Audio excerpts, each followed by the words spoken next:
कोविड-19 के कारण हमारी क्लासेस नहीं लग पा रही हैं, इसलिए हम लोगों को घर से ही पढ़ना पड़ेगा। तो आज हम मैथ्स 10th क्लास की मैथ्स का फर्स्ट चैप्टर चालू करेंगे, वास्तविक संख्याओं का। तो चैप्टर का नाम है हमारे वास्तविक संख्याएं।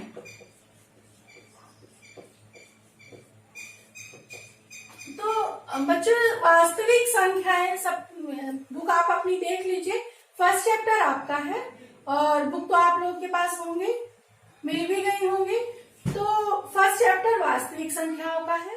वास्तविक संख्या पढ़ाने से पहले हम आपको संख्याओं से परिचित करा दें। हालांकि आप पिछली क्लासेस में पढ़ चुके हैं, लेकिन यहाँ पे थोड़ा वास्तविक संख्याओं को पढ़ने से पहले पुराने हमको बैक में जाना पड़ेगा और संख्याओं से परिचित होना पड़ेगा। तो चलिए शॉर्ट में हम समझ लेते हैं संख्याएं कितनी हैं, कितने प्रकार की हैं और वास्तविक संख्याएं कैसी संख्याएं हैं। तो हम स्टार्ट करते हैं प्राकृतिक संख्याओं से। प्राकृतिक संख्याएं, जैसा कि इसे नेचुरल नंबर बोलते हैं, इंग्लिश में नेचुरल नंबर बोलते हैं और एन से इसको नोट करते हैं। तो नेचुरल नंबर्स, जैसा कि नाम से ही है प्राकृत संख्याएं, नेचुरली। तो अगर मैं बोलूं आप काउंटिंग स्टार्ट कीजिए, गिनती स्टार्ट कीजिए, तो आप क्या करते हैं, स्टार्ट करते हैं 1 2 3। मैं किसी चीज को गिनने को बोलूं आपको, तो आप सीधे कहोगे 1 2 3 4 और जितनी संख्याएं होंगी, ये बहुत ज्यादा भी हो सकती है, कम मात्रा में भी हो सकती है। तो जिन संख्याओं का प्रयोग, जैसा कि नाम से है प्राकृतिक संख्याएं, जो हमारे अंदर से नेचुरली निकलती हैं, तो उन्हें नेचुरल नंबर्स कहते हैं। और ये कहाँ से स्टार्ट होती है, 1 से। आप गिनने में किन संख्याओं का प्रयोग करते हैं, 1 2 3 4, और ये कहाँ तक जाती है, जहां तक आप गिन सकते हो। तो बहुत सारी होती है जहां तक आप गिन सकते हो। तो अगर मैं बोलूं कि प्राकृतिक संख्याएं क्या है, तो आपको समझ में आ गया होगा कि प्राकृतिक संख्याएं वो संख्याएं हैं जिनका उपयोग हम गिनने में करते हैं। अब गिनने के लिए किन संख्याओं का उपयोग करते हैं, कहाँ से आप स्टार्ट करते हो, 1 से। तो प्राकृतिक संख्याएं हुई हमारी 1 से लेकर अनंत तक की संख्या, जिनका उपयोग हम गिनने में करते हैं। नेचुरल नंबर्स कहते हैं इन्हें, एन से डिनोट करते हैं। ओके, इसके बाद हमारा आता है पूर्ण संख्याओं का। ये मैं आपको पढ़ा भी चुकी हूं और यहाँ एक बार रिवीजन हो रहा है अपना। तो पूर्ण संख्याएं क्या है, हमने नेचुरल नंबर कहा, प्राकृतिक संख्याएं कहा, 1 2 3 4। ये आगे बढ़ते जाएंगे 8 9 10। आप यहाँ पे देख रहे होंगे एक नंबर आपको एक्स्ट्रा मिला है, 0। इसे क्या बोलते हैं, 0। ये कहां से आया, ऑब्वियसली ये 1 से छोटा है, कहा जाएगा, 1 के आगे जाएगा। तो 0 का उपयोग चूंकि हम गिनने में नहीं करते हैं, इसलिए वो प्राकृतिक संख्याओं के परिवार में नहीं है। वो किन संख्याओं के परिवार में है, पूर्ण। जहां संख्याएं हमारी पूर्ण हो जाती है, संख्याएं पूर्णता प्राप्त कर लेती है या पूर्ण हो जाती है, उन्हें कहाँ होती है पूर्ण, अपनी कब होती है, जब हमको 0 से स्टार्ट करते हैं। 0 1 2 3 और ये आगे बढ़ते जाइए, कहाँ तक जाएंगी, जहां तक आप गिन सकते हो। तो पूर्ण संख्याएं कौन सी हुई हमारी, होल नंबर। इन्हें इंग्लिश में होल नंबर बोलते हैं और इन्हें W से डिफाइन करते हैं। तो प्राकृतिक संख्याएं 1 से स्टार्ट हुई, पूर्ण संख्याएं आपकी 0 से स्टार्ट हुई।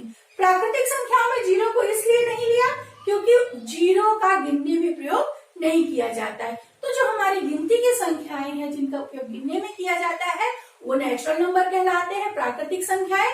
और जब उस परिवार में हम 0 को भी शामिल कर लेते हैं, मतलब कितने नंबर्स होते हैं हमारे, पूर्ण कब होता है, तो वो कब हो जाता है, जब उस परिवार में 0 आ जाता है। तो पूर्ण संख्याएं क्या हुई, प्राकृतिक संख्याओं के परिवार में, यहाँ नेचुरल नंबर के परिवार में जब हमने 0 को भी शामिल कर लिया, तो वो हो गया पूर्ण। मतलब प्राकृतिक संख्याओं के समूह में जब 0 भी आ गया, तो वो संख्याएं हो गई पूर्ण संख्याएं, होल नंबर।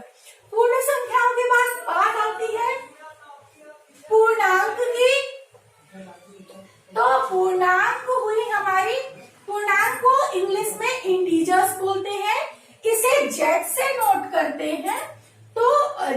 इंटीजर्स हमारे क्या हुए, देखिए संख्या जहां पूर्णांक आ जाते हैं, मतलब सभी धनात्मक भी आ गए, और संख्याएं केवल धनात्मक नहीं होती है, ऋणात्मक भी होती है, आपको ऋणात्मक संख्याओं का भी प्रयोग करना पड़ता है।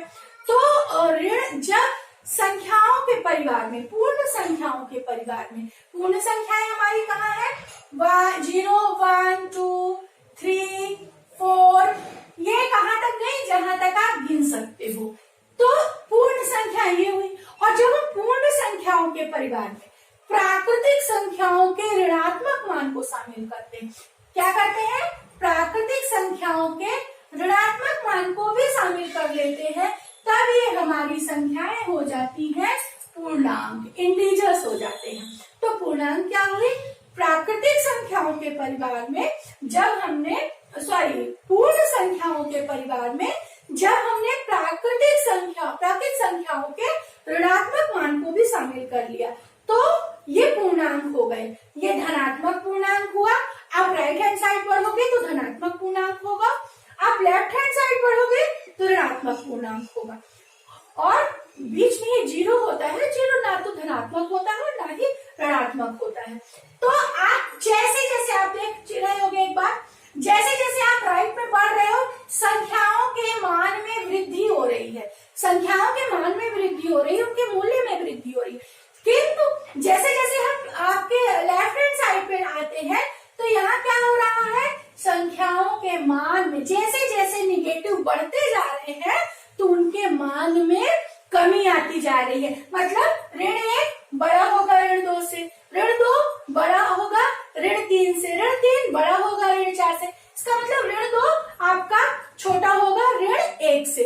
तो जैसे जैसे संख्याओं के आपने देखा कि ऋणात्मक संख्याएं बढ़ती जा रही हैं, ऋणात्मकता ज्यादा अधिक हो रही है, तो उनके वैल्यू में कमी आ रही है, उनके मान में कमी आ रही है। और यहाँ पे जैसे जैसे पॉजिटिविटी बढ़ती जा रही है, तो संख्याओं के मान में वृद्धि हो रही है। इसके पूर्णांक के बाद हमारा आ जाता है, आप परिमेय संख्याओं की बात कर लेते हैं। यहाँ पे परिमेय संख्याएं, अब परिमेय संख्याएं क्या हुई, आपने भिन्न का नाम सुना होगा, बटे का, अपॉन का। आप बोलते ना 2/3, 3/6, और भिन्न 2/3, 4/6, कुछ भी बोलते हो, जो बटे में बोल रहे हो आप, वो हमारी परिमेय संख्या है। तो परिमेय संख्या के जिनको हम भिन्न के रूप में लिख सकते हैं, जहां अंश भी होता है और हर होता है। तो परिमेय संख्याएं हमारी क्या हुई, ऐसी संख्याएं जिन्हें हम P/Q के रूप में लिख सकते हैं, वे संख्याएं जिन्हें हम P/Q के रूप में लिख सकते हैं, बटे के रूप में लिख सकते हैं, भिन्न के रूप में लिख सकते हैं, वो संख्याएं हमारी परिमेय संख्याएं होंगी। यहाँ पे एक कंडीशन जरूर देता है कि Q 0 नहीं होना चाहिए, Q is not equal to 0, Q 0 नहीं होना चाहिए आपका। तो परिमेय संख्याएं आप समझ गए होंगे, जिन्हें P/Q के रूप में लिखा जा सके, और Q is not equal to 0, तो वो आपकी हुई परिमेय संख्याएं। अब कुछ उदाहरण ले लेते हैं परिमेय संख्याओं का, जैसे 2/3, 4/5, 6/7, ऋण 3/7, ऋण 5/7। ये सभी कैसी संख्याएं हैं, हमारी परिमेय संख्याएं हैं, मतलब सभी पूर्णांक। अब यहाँ पे हम एक चीज कह सकते हैं, क्या ऋण 5, 6, 7 परिमेय संख्याएं नहीं है?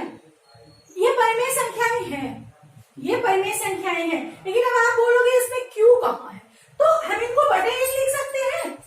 आप भी जानते हैं 1 का भाग दे सकते हैं, तो बटे 1 लिख सकते हैं। ये कैसी हुई, अब ये हो गई P/Q के रूप में, और यहाँ पे Q आपका 0 नहीं है, तो ये भी आपकी हो गई परिमेय संख्या। मतलब सभी पूर्णांक परिमेय संख्याएं हैं। एक चीज आपने देखा होगा, परिमेय संख्याओं के परिवार में सभी पूर्णांक शामिल हो गए, पूर्णांक संख्याओं के परिवार में सभी पूर्ण संख्याएं शामिल हो गई, और पूर्ण संख्याओं के परिवार में आपकी सभी संख्याएं शामिल हो गई। ठीक है, परिमेय संख्याएं आप समझ गए होंगे। यहाँ पे परिमेय संख्याओं के बाद हम बात करते हैं अपरिमेय संख्याओं की। परिमेय संख्याओं को क्यू से नोट करते हैं, रैशनल नंबर बोलते हैं इन्हें। और बात आई अपरिमेय संख्याएं। अपरिमेय संख्याएं इन्हें इरेशनल नंबर कहते हैं। और जैसा कि नाम से है अपरिमेय, जिन्हें हम परिमेय नहीं कह सकते। तो परिमेय हम किन्हें नहीं कह सकते? जिनको हम बटे के रूप में नहीं लिख सकते, जिन्हें हम भिन्न के रूप में नहीं लिख सकते हैं, वो संख्याएं हमारी कैसी हुई? अपरिमेय संख्याएं। तो अपरिमेय संख्याओं के परिवार में वर्गमूल, सभी वर्गमूल वाली संख्याएं शामिल हो जाती हैं। जैसे √2, √3, √7, ये सभी कैसी संख्याएं हुई? हमारी अपरिमेय संख्याएं हुई। इन्हें हम बटे के रूप में नहीं लिख सकते हैं। यहाँ पे मैं एक चीज बता दूं आपको, आप पाई का प्रयोग करते हो, ये पाई भी अपरिमेय संख्या है। अब आप बोलोगे कि पाई तो 22/7 है, यहाँ पे क्या है? पाई 22/7 है और 22/7 परिमेय संख्या है, तो पाई कैसे अपरिमेय हुआ? पाई का एग्जैक्ट मान जो है वो 22/7 नहीं होता है, ये अशांत है। दशमलव के बाद ये अशांत दशमलव आता है, ये प्रक्रिया भाग की यहाँ पे नहीं रुकती है। तो पाई का एग्जैक्ट मान 22/7 नहीं है, इसलिए ये अपरिमेय संख्याओं के समूह में आया। चलिए, अपरिमेय आपके यहाँ पे प्राकृत संख्या हो गई, पूर्ण संख्याएं हो गई, पूर्णांक हो गया है, परिमेय संख्याएं हो गई, अपरिमेय संख्याएं हो गई। इसके बाद हम चैप्टर पे चलते हैं सीधे, वास्तविक संख्याएं। वास्तविक संख्याएं, ये वास्तविक संख्याओं का जो परिवार होता है, सबसे बड़ी फैमिली इनकी होती है वास्तविक संख्याओं की। क्यों? क्योंकि वास्तविक संख्याओं के अंदर सभी अपरिमेय संख्याएं, सभी परिमेय संख्याएं शामिल होती हैं। तो वास्तविक संख्याएं हमारी क्या हुई? सभी परिमेय संख्याएं और सभी अपरिमेय संख्याओं के समूह को हम वास्तविक संख्याएं कह सकते हैं। अब सभी परिमेय और सभी अपरिमेय के अंदर क्या हो गई? सभी आपकी भिन्न वाली संख्याएं हो गई, सभी वर्गमूल वाली संख्याएं हो गई, सभी ऋणात्मक संख्याएं हो गई, सभी धनात्मक संख्याएं हो गई और जीरो भी आ गया। मतलब वास्तविक संख्याओं के अंदर आपकी प्राकृत संख्या शामिल हो गई, पूर्ण संख्या हो गई, पूर्णांक भी आ गए और परिमेय और अपरिमेय तीनों आ गए। मतलब इन संख्याओं के समूह को, इन संख्याओं के समूह को हम वास्तविक संख्याएं कहते हैं। तो हुआ ना वास्तविक संख्याओं का परिवार सबसे बड़ा। देखिए, आप ही देखिए, प्राकृत संख्याएं भी शामिल है, पूर्ण संख्याएं भी है, पूर्णांक भी है, परिमेय भी है, अपरिमेय भी है। मतलब सभी आपकी धनात्मक संख्याएं, सभी ऋणात्मक संख्याएं, जीरो, और जिनको आप भिन्न के रूप में लिख सकते हैं परिमेय संख्याएं, जिनको आप वर्गमूल के अंदर लिखते हैं सभी अपरिमेय संख्या, ये सभी संख्याएं किसके अंतर्गत आ गई? आपकी वास्तविक संख्याओं के अंतर्गत। तो आ गए हम अपने चैप्टर पे वास्तविक संख्याओं पे। तो आप थोड़ा सा बुक देखिए और बुक में आपके फर्स्ट जो 1.1 प्रश्नावली है या फर्स्ट टॉपिक जो देखा जाए वो क्या है? हमारा यूक्लिड विभाजन प्रमेयिका। यूक्लिड विभाजन, ध्यान दीजिएगा, यूक्लिड विभाजन प्रमेयिका। तो आपने यहाँ पे हम आपको यूक्लिड विभाजन प्रमेयिका आज बताएंगे और ये आपके फर्स्ट चैप्टर में 3 ही चीजें हैं, यूक्लिड विभाजन प्रमेयिका, यूक्लिड विभाजन एल्गोरिथम और अंकगणित के आधारभूत प्रमेय। तो इन्हीं का उपयोग करके हम कुछ क्वेश्चन हल करेंगे और इन्हीं 3 टॉपिक्स को अगर हम ध्यान अच्छे से पढ़ लें तो हमारा ये फर्स्ट चैप्टर बहुत अच्छे से कंप्लीट हो सकता है और ये 10 नंबर का आता है और इसमें पूरे के पूरे हमें 10 अंक मिल सकते हैं।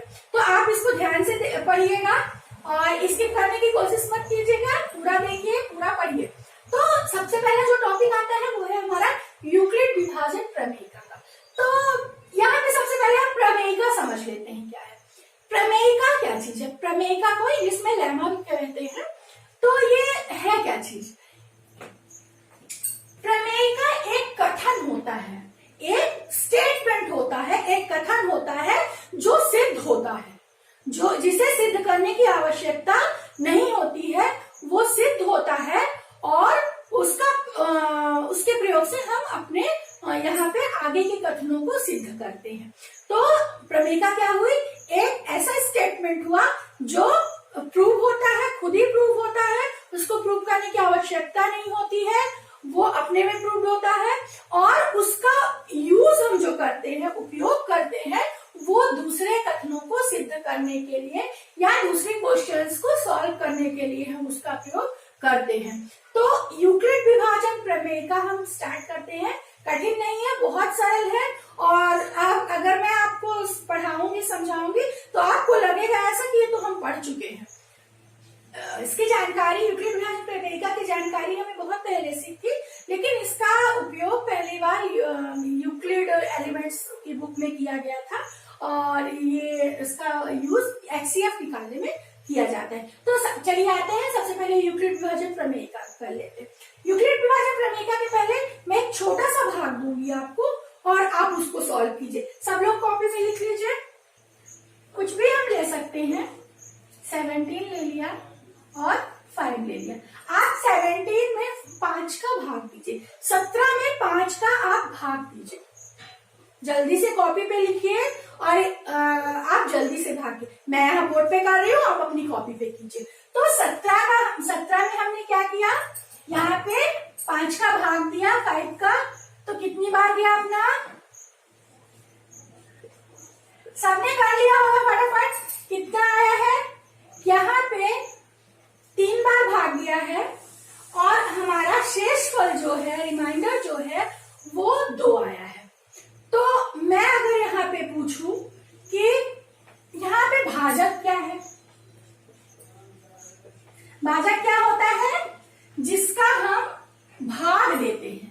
तो यहाँ पे किसका भाग दिया हमने, 5 का, ठीक है, मतलब 17 के हमने 5 पार्ट्स किए उसके। तो आपने देखा यहाँ पे हमने 17 में 5 का भाग दिया, भाग देने पे हमारा 3 आया, भागफल 3 आया हमारा, शेष फल यहाँ 2 आया। तो मैं अगर कहूं कि इसको आप चेक कीजिए कि ये आपका सही है कि नहीं है। सबसे पहले तो हम यहाँ पे देख लेते हैं भाजक क्या है हमारा, भाजक आया है हमारा, कितना आया है, 5 है यहाँ पे। भाज्य हमारा कितना है, 17 है। भागफल कितना है, भागफल हमारा 3 आया और शेष कितना आया है हमारा, शेषफल हमारा 2 आया है। भाजक क्या होता है, जिसका हम भाग लेते हैं, वो भाजक कहलाता है। भाज्य क्या चीज है, भाज्य हमारी जिसमें हम भाग देते हैं। तो यहाँ पे हमने 17 में 5 का भाग दिया, 17 हमारा भाज्य हुआ, 5 भाजक हुआ, भाग देने पे आया हमारा 3 और शेष बचा हमारा 2। तो अगर मैं कहूं कि इस भाग को आप, ये जो आपने किया है यहाँ पे, उसको देखिए कि सही है कि नहीं, चेक कीजिए। ये आपने किया होगा 4वीं 5वीं में। आइए एक बार फिर हम अपना चेक करते हैं। कैसे चेक करते हैं, भाज्य बराबर क्या होता है, भाजक गुणे भागफल प्लस शेष। क्या होता है, भाज्य बराबर भाजक गुणे भागफल प्लस शेष। अच्छा एक चीज और बताइए, आपने यहाँ पे भाग रोक क्यों दिया, आगे नहीं कर सकते थे आप इस भाग को, नहीं कर सकते थे। क्यों नहीं कर सकते थे, क्योंकि ये जो हमारा शेष फल यहाँ पे आया है वो हमारा भाजक से छोटा हो गया है। जो शेषफल यहाँ पे आया है वो क्या हो गया है, भाजक से छोटा हो गया है। तो जब ये भाजक से हमारा क्या हुआ, छोटा हो गया शेषफल, तो भाग की प्रक्रिया नहीं जाएगी। अब भाग की प्रक्रिया 2 कंडीशंस में रुकती है, या तो शेष जो है भाजक से छोटा आ जाए या तो शून्य आ जाए। कितना आ जाए, या तो शून्य जाए, ये जो शेष बचा है हमारा, ये जो शेष है या तो वो शून्य हो जाए या तो क्या हो जाए, वो हमारा ये जो शेष है वो छोटा हो जाए हमारा भाजक से। ठीक है, ये दोनों कंडीशंस आप देख लीजिए। भाज्य बराबर भाजक गुणे भागफल धन शेषफल होता है।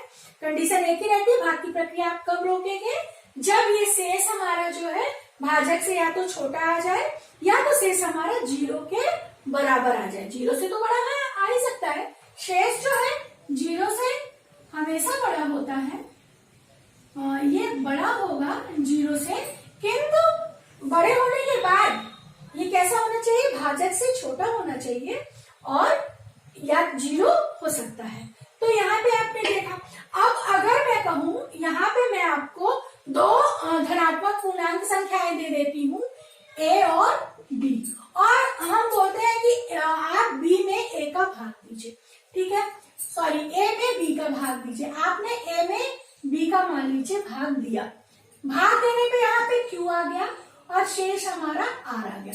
अब मैं अगर कहूं कि उसको इस रूप में लिखिए तो आप क्या लिखोगे, भाज्य a भाजक b भागफल q और शेष हमारा कितना आया, r आया। तो ये कथन क्या हुआ, a बराबर बी क्यू प्लस r, और ये जो शेष है वो कैसा होना चाहिए हमारा, भाजक से छोटा, 0 के बराबर या 0 से बड़ा। जो शेष आया है हमारा यहाँ पे r, वो कैसा होना चाहिए, हमारे भाजक से छोटा होना चाहिए और 0 से बड़ा या 0 के बराबर होना चाहिए। तो यहाँ पे हमको एक कथन मिला, a बराबर बी क्यू प्लस r, जहां r is less than b and r is greater and equal than 0।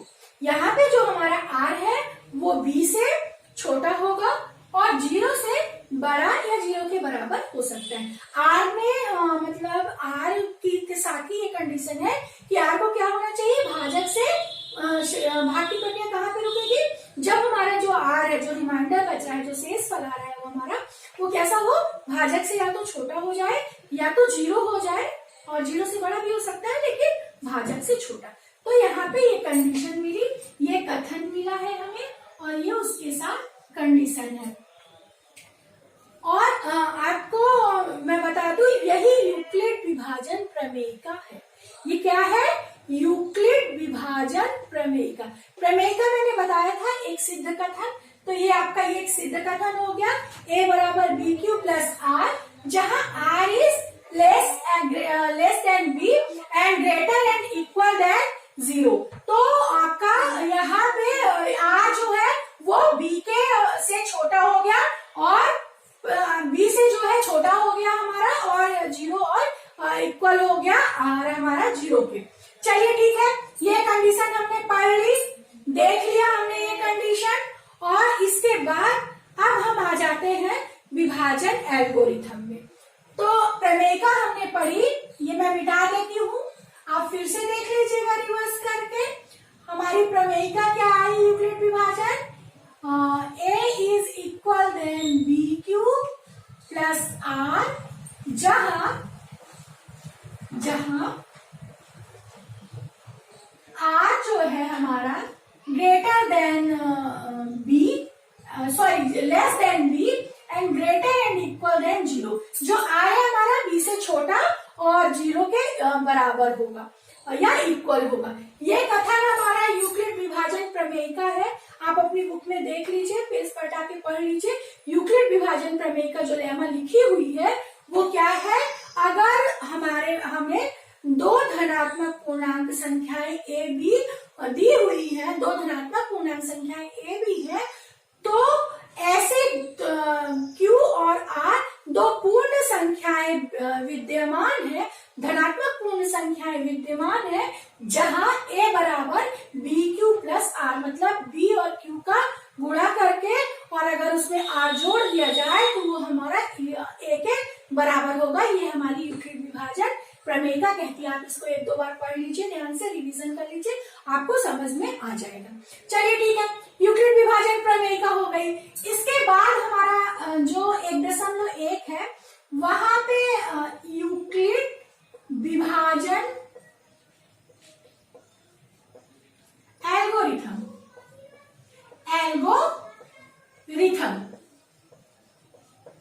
तो यूक्लिड विभाजन एल्गोरिथम हम यहाँ पे पढ़ेंगे। दो ही वर्ड्स का चेंज है, डिफरेंस है। यहाँ पे प्रमेयिका आया हुआ है और यहाँ पे एल्गोरिथम आया है। प्रमेयिका मैंने आपको बताई है कि एक सिद्ध कथन होता है जिसका उपयोग दूसरे क्वेश्चंस को या दूसरे कथन को सिद्ध करने के लिए किया जाता है। अब बात आती है एल्गोरिथम की। एल्गोरिथम क्या है? एल्गोरिथम स्टेप्स है। क्या है? स्टेप 1, फिर स्टेप 2, स्टेप 3। क्वेश्चंस को सॉल्व करने का, आपकी प्रॉब्लम्स को सॉल्व करने के लिए ये जो स्टेप्स होते हैं वो एल्गोरिथम कहलाते हैं। इसमें हम यूक्लिड विभाजन प्रमेयिका का उपयोग करेंगे, इस स्टेटमेंट का यूज करेंगे हम। और ये जो क्वेश्चन है हमारे कभी कभी 2 चरण में ही सॉल्व हो जाते हैं, 3 चरण में सॉल्व होते हैं, 4 चरण में सॉल्व होते हैं। बड़ा भी हो सकता है, छोटा भी हो सकता है। तो ये जो स्टेप्स है वो एल्गोरिथम कहलाती है और ये कथन प्रमेयिका कहलाती है।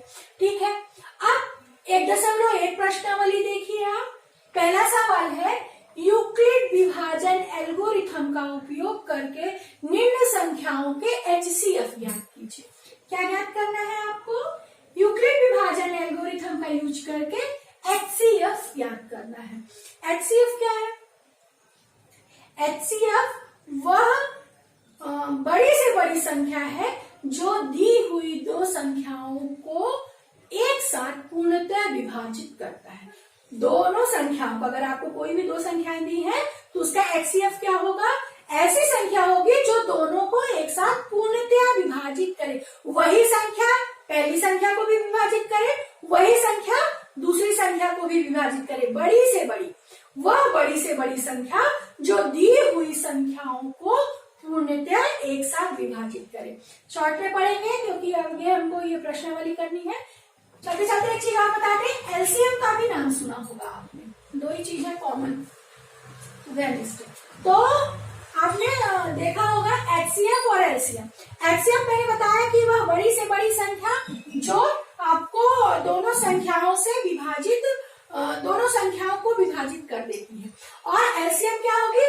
वह छोटी से छोटी संख्या जो दोनों संख्याओं से विभाजित हो जाती है। मैंने क्या कहा?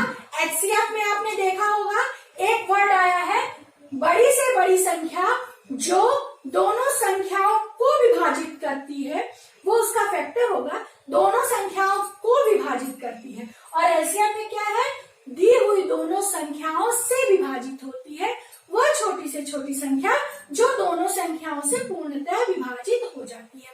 और LCF क्या है? वह बड़ी से बड़ी संख्या जो दोनों संख्याओं को, वही संख्या पहली संख्या को भी विभाजित करे, वही संख्या दूसरी संख्या को भी विभाजित करे। तो हम HCF यहाँ पे ज्ञात करेंगे। पहला सवाल है हमारा 1.1 प्रश्नावली का 135 और 225 का आप HCF ज्ञात कीजिए यूक्लिड विभाजन एल्गोरिथम का यूज करके। तो यहाँ पे हम सबसे पहले क्या देखते हैं, जब हमें A और B 2 संख्याएं दी हुई थी, A और B 2 संख्याएं दी हुई थी, तो सबसे पहले हमने क्या देखा? हमने ये देखा कि हमारी बड़ी संख्या कौन सी है। तो इसमें हमारी बड़ी संख्या कौन सी है? 225 हमारा बड़ा है 135 से। तो हम 225 को भाज्य मानेंगे और 135 को भाजक मानेंगे। भाज्य को हम किससे नोट करते हैं? A से, और भाजक को हम B से नोट करते हैं। तो चलिए हम भाग देके देख लेते हैं। 225 में हमने 135 का भाग दिया, कितने बार जाएगा? 1 बार जाएगा। बचा कितना? सबने दे लिया भाग। 135 पे 1 बार जाएगा, 2 बार नहीं जाएगा। और 90 आ गया आपका रिमाइंडर। यहाँ पे आप क्या आपकी प्रक्रिया रुकेगी? ये भाग की प्रक्रिया रुक जाएगी क्या? यहाँ पे भाग की प्रक्रिया रुक जाएगी। क्यों? क्योंकि R जो है हमारा 135 से छोटा आ गया है, तो भाजक से छोटा हो गया है, तो हम अब भाग आगे नहीं दे सकते। यहाँ पे हमारा भाग रुक जाएगा। तो 135 और 225 का HCF ज्ञात करने के लिए हमने सबसे पहले 225 में 135 का भाग दिया। स्टेप अब आया एल्गोरिथम, स्टेप 1। पहला स्टेप क्या होगा हमारा, ये भाग की प्रक्रिया, इसको हम A बराबर BQ प्लस R के रूप में लिखेंगे। तो A कितना आया हमारा 225 है, B कितना है 135 है, 1 कितना है 1 हमारा Q है और R हमारा 90 है। ये स्टेप्स कब रुकेंगे, जब ये R हमारा 0 आ जाएगा। यहाँ पे R is not equal to 0, ये प्रक्रिया वहीं पे रुक जाएगी जब R 0 हो जाएगा। किंतु यहाँ पे R अभी कितना है 90 है। तो यहाँ पे हम क्या करेंगे, अगले स्टेप में हम क्या करते हैं, यहाँ पे हमको दो चीजें दिख रही हैं, B यहाँ पे और ये R। अगले स्टेप में ये हमारा भाज्य हो जाएगा और ये भाजक, जो बड़ी संख्या है वो भाज्य हो जाएगी और छोटी संख्या हमारी भाजक हो जाएगी। यहाँ पे ध्यान, यहाँ पे बच्चे कंफ्यूज हो जाते हैं कि भाज्य क्या है, भाज्य को क्या लूं, भाजक को क्या लूं, अब आगे भाग कैसे हो। तो यहाँ पे ध्यान देने वाली बात है कि ये B जो है हमारा यहाँ पे भाज्य हो जाएगा और R हमारा भाजक हो जाएगा। मतलब ये 135 यहाँ पे आ जाएगा। ध्यान दीजिएगा 135, यहाँ दो ही चीजें हमको देखेंगे हम यहाँ पे, ये B और R, दो ही चीजों अगले स्टेप में हमारी यूज होंगी। जो बड़ी संख्या है वो हमारी भाज्य हो जाएगी, जो छोटी संख्या है वो भाजक हो जाएगी। चलिए भाग दीजिए, 135 में 90 का भाग दीजिए, कितनी बार जाएगा, 2 बार जाएगा, एक ही बार जाएगा। कितना आएगा 90 आया, कितना बचा 45। अब मतलब ये जो भाग की प्रक्रिया हुई ये स्टेप नंबर 2 में आ जाएगी। ये एल्गोरिथम का स्टेप हुआ 2। क्या हुआ, उसी तरह लिखेंगे A बराबर BQ प्लस R। यहाँ पे A हमारा ये B, ये Q हुआ और ये R हुआ, पहले जानते हो सब लोग। तो A कितना है 135, B कितना है 90, Q कितना आया 1, R कितना आया 45। क्या यहाँ पे R 0 आ गया, R 0 नहीं है, R is not equal to 0। जब तक R 0 नहीं आएगा हम स्टेप बढ़ाते जाएंगे। तो यहाँ पे फिर वही प्रक्रिया दोहराएंगे, यूक्लिड विभाजन प्रमेय का प्रयोग करेंगे। इसको हम B ले लेंगे, इसको R ले लेंगे। बड़ी संख्या हमारी हो जाएगी भाज्य और छोटी संख्या हमारी हो जाएगी भाजक। इस पे कंफ्यूज मत हो जाइएगा, नहीं तो आगे एकदम आप स्टॉप हो जाओगे, आगे नहीं बढ़ पाओगे। तो सिर्फ आपको दो ही चीजों का उपयोग करना है। फर्स्ट स्टेप से हमने B और R लिया, सेकंड स्टेप से भी हमने B और R लिया। तो ये हमारा यहाँ पे हो गया B और ये हमारा हो गया जो ये हो गया हमारा भाज्य हो गया। ठीक है, कितने बार भाग जाएगा, एक बार, 2 बार भी जा सकता है। कितना आएगा 45 दूना 90, कितना आ गया, रिमाइंडर हमारा कितना आया 0 आ गया। मतलब हमारे स्टेप्स यहीं पे स्टॉप हो जाएंगे, रुक जाएंगे। चलिए तीसरे भाग को हम, ये फर्स्ट स्टेप हुआ, ये सेकंड हुआ, ये अब थर्ड स्टेप हुआ। चरण 4, स्टेप नंबर 3 क्या हुआ, ये A B Q R, इसको इस प्रमेय का कथन पे रखिए। यहाँ पे क्या रखा हमने, हमारा जो A है वो कितना है 90 है, B कितना आया है हमारा 45, Q 2 और शेष फल हमारा 0 आ गया। यहाँ पे हमारे भाग की प्रक्रिया रुक गई। क्यों रुक गई, क्योंकि यहाँ पे ये शेष जो है वो 0 आ गया। R इज 0, R इक्वल हो गया 0 के। तो यहाँ भाग की प्रक्रिया हमारी रुक जाएगी, एल्गोरिथम के स्टेप्स रुक जाएंगे। और एक चीज मैं आपको बता दूं, यहाँ पे HCF क्या होगा, हमारा HCF होगा जिस स्टेप में हमारा 0 आया है। किस स्टेप पे आया है, स्टेप नंबर 3 पे हमारा 0 आया है R। तो जहां जिस स्टेप में हमारा जो शेषफल है 0 हो जाए, उस चरण का जो भाजक होता है वो, ये भाजक है जो, वो हो जाता है HCF। ये HCF क्या हो गया हमारा यहाँ पे 45 हमारा क्या हो गया HCF हो गया। जिस स्टेप में आपका जीरो आया हो एल्गोरिथम में, जिस स्टेप में आपका जीरो आया हो, वहां जो भाजक रहेगा इस भाग में लास्ट वाले स्टेप में जीरो आता है, लास्ट स्टेप जो होता है, तो लास्ट स्टेप का भाजक जो है वो हमारा HCF कहलाता है। तो यहाँ पे लास्ट स्टेप का भाजक कितना है 45 है। कंफ्यूज मत होइएगा, 2 भाजक नहीं होगा, 90 भाजक नहीं होगा। भाजक क्या, भाजक कौन सा है 45 है, और HCF 45 होगा। जिस भाजक से आपका शेषफल जीरो आए वही भाजक आपका HCF होगा। काटने वाली संख्या HCF क्या है, जो काटती है। तो यहाँ पे काट कौन सी रही है 45 काट रही है। तो यहाँ पे आपका जो 45 है 45 है वो आपका HCF होगा। कंफ्यूज मत होइएगा कि 90 आपका HCF है या 2 आपका HCF है, नहीं, HCF आपका कौन सा है, HCF आपका 45 है। जहां पे आपका R0 आ गया HCF आपका 45 हो जाएगा। तो आपने देखा बहुत ही सरल से एक भाग की सहायता से हमने 2 संख्याओं का, 2 धनात्मक पूर्णांकों का HCF ज्ञात किया है। और भाग अगर आपसे बन रहा है अच्छे से, और आपको भाग, भाजक, भागफल और शेषफल कंफर्म है कि ये यही है, तो आप बहुत ही सरलता से HCF ज्ञात कर लेंगे। यूक्लिड विभाजन प्रमेय का बहुत ही सरल है, और आप इसका पहले भी पढ़ चुके हो तो आगे भी पढ़ लोगे, समझ लोगे, और मेरे ख्याल से आपको समझ में आ गया होगा। नहीं समझ में आएगा तो आप फिर से आप 2-3 बार इस वीडियो को देख लीजिएगा और ये आपको जरूर समझ में आएगी। तो आगे के क्वेश्चंस आप कर लीजिएगा, और नहीं आएंगे तो आप मुझसे पूछ भी सकते हैं। यहाँ पे आपकी प्रमेयिका और एल्गोरिथम खत्म होती है, और अगला जो है अंकगणित की आधारभूत प्रमेय मैं आपको पढ़ाऊंगी, और उसका उपयोग कैसे सिद्ध करना है कि जैसे हमारा है √2 को सिद्ध कीजिए। वो √2 आपने कहा अपरिमेय संख्या है, तो आप इसको सिद्ध करके बता सकते हो √2 एक अपरिमेय संख्या है। इसमें हम अंकगणित की आधारभूत प्रमेयिका का उपयोग करेंगे। अंकगणित की आधारभूत प्रमेयिका से हम उपयोग करके सिद्ध करेंगे कि जो अपरिमेय संख्याएं हैं वो अपरिमेय संख्याएं ही हैं। तो अगले वीडियो में हम आपको अपरिमेय संख्याओं सिद्ध करना सिखाएंगे। तब तक के लिए आप इसको पढ़िए, इसको बार बार रिवीजन कीजिए, जब तक कि आपको यूक्लिड विभाजन प्रमेयिका, यूक्लिड विभाजन एल्गोरिथम आपको अच्छे से नहीं बन पाता है। Okay, so thanks, watch for me, and अगले डे फिर से मिलते हैं नेक्स्ट डे। Okay, bye.